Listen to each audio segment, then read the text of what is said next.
Hello friends, it's me Akhila. Welcome back to my channel me and we vlogs. അപ്പോൾ നമുക്കിന്നൊരു beetroot വെച്ചിട്ടൊരു അടിപൊളി desert item കണ്ടാലോ? അയ്യേ, ബീട്രൂട്ടോ? അങ്ങനെയൊന്നും ആരും വിചാരിക്കരുത് കേട്ടോ, അടിപൊളിയാണ്. അപ്പോൾ ഒരു പാൻ വെച്ച ശേഷം അതിലോട്ട് പാകത്തിന് ഗീ ആഡ് ചെയ്ത് നമ്മുടെ അരച്ചു വെച്ച ബീട്രൂട്ടും പാകത്തിന് മിൽക്കും ഏലക്കാപ്പൊടിയും പഞ്ചസാരയും പിന്നെ ഇതെല്ലാം ബാലൻസ് ആവാൻ മധുരം ബാലൻസ് ആവാൻ ഒരു നുള്ള ഉപ്പും കൂടെ ആഡ് ചെയ്ത് കൊടുക്കാം. ദെൻ വറുത്ത റവയും കൂടെ ആഡ് ചെയ്ത് ഇത് ഈ ഒരു കൺസിസ്റ്റൻസിയിലാക്കി സ്മോൾ ബോൾസ് ആക്കി നമ്മൾ മാറ്റി വയ്ക്കാം. അതന്നെ നല്ല ടേസ്റ്റ് ആട്ടോ, നമ്മുടെ യാതൊന്നും കഴിച്ചുകൊണ്ടിരിക്കുന്നുണ്ട്. ദെൻ നമ്മളൊരു പാനിലോട്ട് ഒരു ഗ്ലാസ് മിൽക്ക് ആഡ് ചെയ്ത് അതിൽ നമ്മുടെ ആവശ്യത്തിനനുസരിച്ച പഞ്ചസാര അതും നമ്മൾ ആഡ് ചെയ്ത് കൊടുക്കാം. ഞാൻ ഇവിടെ ഒരു 2 സ്പൂണൊക്കെയാണ് കേട്ടോ ആഡ് ചെയ്ത് കൊടുത്തത്. ദെൻ നമ്മുടെ കോൺഫ്ലവർ വെള്ളത്തിൽ മിക്സ് ചെയ്ത് ആ സിറപ്പും കൂടെ ആഡ് ചെയ്ത് കൊടുക്കുന്നുണ്ട്. ഇവിടെ ഞാൻ പിന്നെ ഒരു വാനില എസൻസ് ആണ് ആഡ് ചെയ്തത്. ഇത് ഓപ്ഷണലാണ്, ഇല്ലാച്ചാൽ നമ്മൾ ഏലക്കാപ്പൊടി ആഡ് ചെയ്താലും മതി.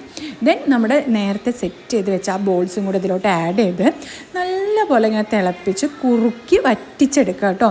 അത് കഴിഞ്ഞാൽ അത് നമ്മളൊരു ബൗളിലോട്ട് സെർവ് ചെയ്ത് ചൂടാറി ഫ്രിഡ്ജിൽ വെച്ച് തണുപ്പിച്ച് കഴിച്ച് കഴിഞ്ഞാൽ അടിപൊളി ഡെസേർട്ടാണ്. വെറുതെ പറയല്ല, നിങ്ങളെല്ലാവരും ഒന്ന് ട്രൈ ചെയ്ത് നോക്കിക്കോളൂ കേട്ടോ.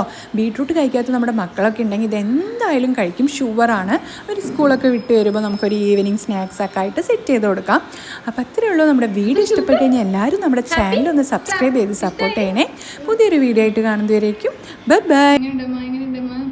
ഗുലാബ് ജാം പോലെ. ഓ, ഗുലാബ് ജാം പോലെയാ? ഇഷ്ടമായോ? സൂപ്പറാ.